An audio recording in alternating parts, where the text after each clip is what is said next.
on the Braves broadcast yesterday, one of their reporters from the stadium was out doing an interview. If you watch these games, we got 162 of them. There's a lot of ground to fill during the course of the game. And so the reporter ends up between two cute blondes, and he's interviewing them. And this is what it sounded like when that interview was taking place. The sports media losing their jobs. Listen. Losing their minds. Up here up the Corona rooftop. Who do we got here? What's your name? My name's Lauren. Lawrence, all right. And I'm Kayla. Kayla, and you guys hang out at the rooftop lounge often? Once a year I come out to visit. Okay, well, we timed it pretty well. All right, good. How are you guys feeling about rooting for the Braves today? Oof, I don't know. I'm hoping for the best. What about you? Are you a Braves fan now? Not quite. Not quite. All right, I'm gonna go to work up here, guys. Good luck the rest of the way. Okay, Wiley. You got 4 innings to get the numbers. I'm on it. Get us some more Braves fans. All right, so they want me to get your number.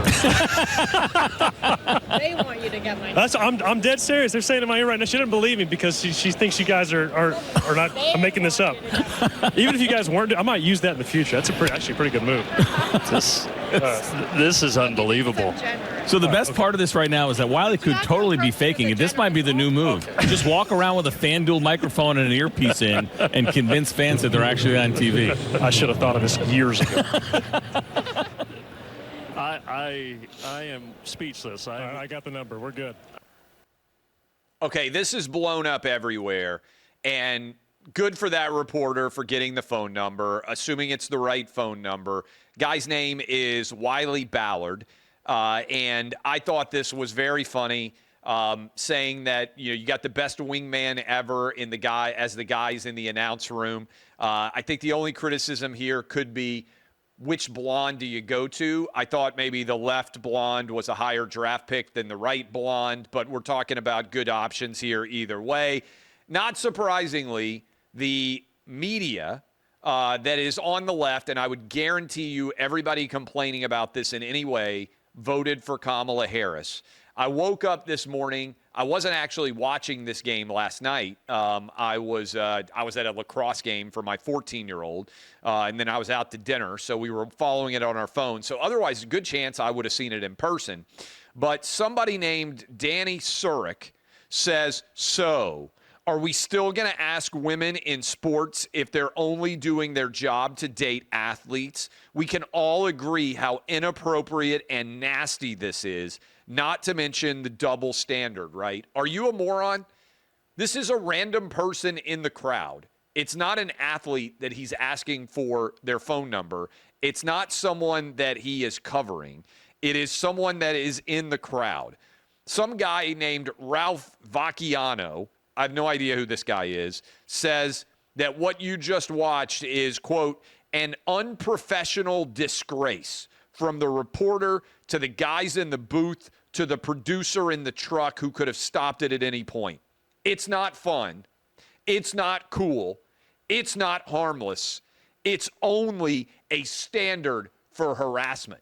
I swear, I lose my mind over some of this stuff because I'm like, how do you think your dad met your mom? He probably got her phone number at some point in time. That is why all of us exist. Okay, how is this harassment? And how is it the standard for harassment?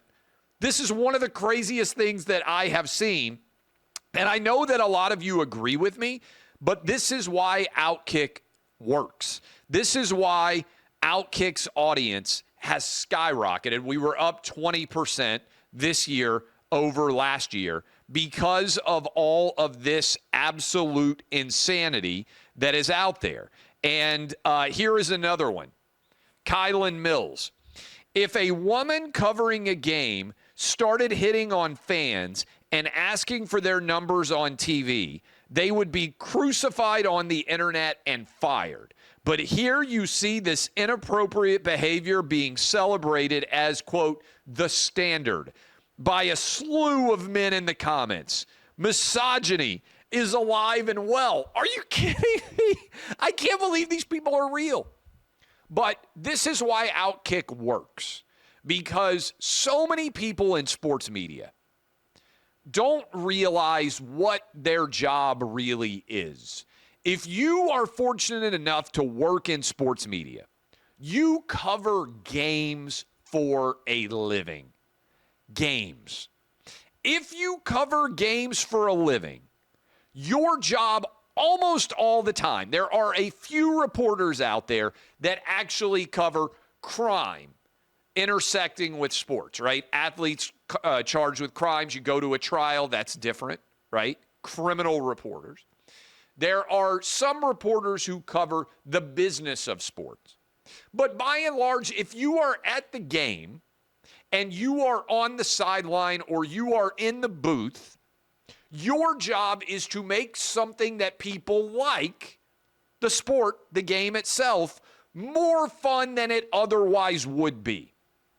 And if you do that, if you make the experience of the fan better, you have job security for life. If you want to be like these scolds, these losers online, and be offended by a fun moment in the course of one of 162 games, then you should find another job because you are not making a game more fun than it otherwise would be. Go cover something else. Go cover politics. Go cover international world affairs. Go cover the crime beat in your local neighborhood, right? In your local city. Your job, if you are associated with the broadcast of a game, and I've been associated with the broadcast of games quite a lot, so I know this directly, is to make the game more fun than it otherwise would be. That doesn't mean that occasionally you might not have to talk about serious things, but by and large, your job is to be the frosting on the cake. People like cake, frosting makes it a little bit better, right? You are the chocolate chip in the cookie. You got the cookie that people like. You are the sugar. You are the frosting. I love those from like the cookie company, whatever it's called. It's Auntie Anne's for the pretzels. I like the cinnamon sugar pretzels. What's the main cookie place that they have in the mall? Great American Cookie Company, I think. Former mall workers of America who ate in the food court for years. Rejoice. I think it's the Great American Cookie Company by and large. I'm sure there's other competing cookie companies. You're like the frosting on the cookie. That's your job. Everybody comes to the cookie window and they're like, man, you know what? I love cookies. The only thing that can make the cookie better is if you put a delectable frosting on top of it. I'd take my boys, we'd go to the mall, I would get one of those frosty cookies. That's your job. If you can't do that, then you are actually detracting from something that people already like. And this is important too.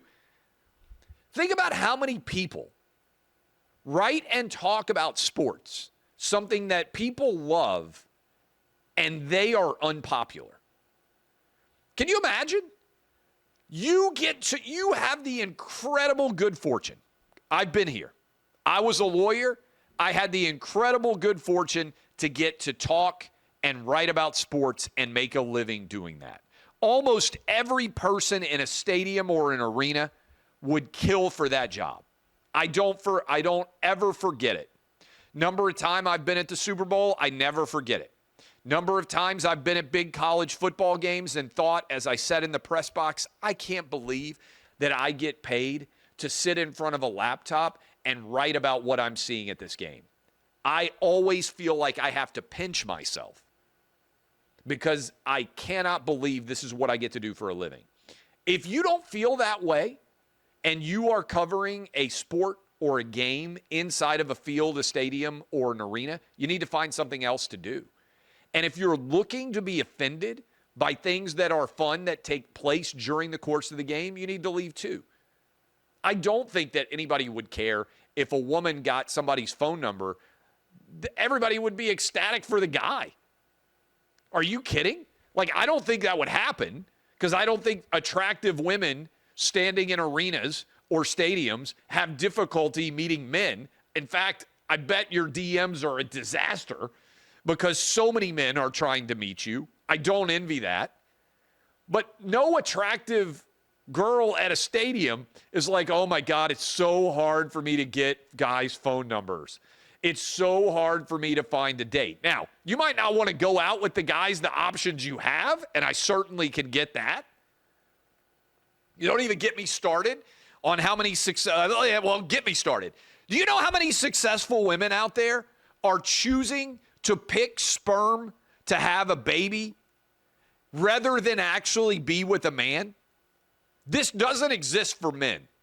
There are thousands of successful women out there, good-looking, highly educated, that go to sperm donor factories and flip through the sperm donor. They're like, oh, I don't know. Like, I need to put my glasses on. I don't know. He's only 5'9". Yeah, he's got the Harvard degree. Yeah, he's got blue eyes, blonde hair, not fat. He's only 5'9". I'm going to move on. And they're like, okay, 6'2". Oh, but he's a little chubby. And I don't like the SAT scores. I'm going to move on. 6'5". I don't know. He's a little too tall. And he's balding. I don't want to have a bald kid. Yeah, he's got the Yale degree. Great SAT. No, I'm going to move on. This is how they pick the father of their baby. They don't even go on dates anymore. They've just given up on men. They just go through sperm donor binders. This is a thing. So I get it. You might not be able to find a guy that you want to date, but finding somebody that is willing to date you, not very hard to do. So this is not a similar situation. And some of you just need to find new jobs. If you're not happy covering sports for a living, that's not about the misogyny of sport. That's about you being unhappy in your life and needing to find something else to do for fulfillment. Why do you have to drag the fun away from those of us who actually have serious things going on in our lives and look for sports to take that away from us? I've been arguing this for a long time. I never forget how fortunate I am to get to do what I do. I also never forget most of the people watching, reading, or consuming our content have serious things going on in their life every day. And they want to come home and they want to kick their feet up and they want to have a beer and they just want to watch a game because it's more fun than the serious things that are going on in their life. If you're in some way stripping away that fun from sport, then you need to find something else to do. There's my TED Talk for the day. The continued fallout of the Atlanta Braves story absolutely blows my mind. Over the past 36 hours, I've been called unthinkable names, literally told I deserve to die, all for rationally pointing out the very real double standard for male versus female sports reporters. I know I'm not the only one. It is literally impossible to be a woman. No one has pointed out in any way a double standard. A female reporter who got a male fan's phone number in a crowd would not be in some way unable to do her job going forward.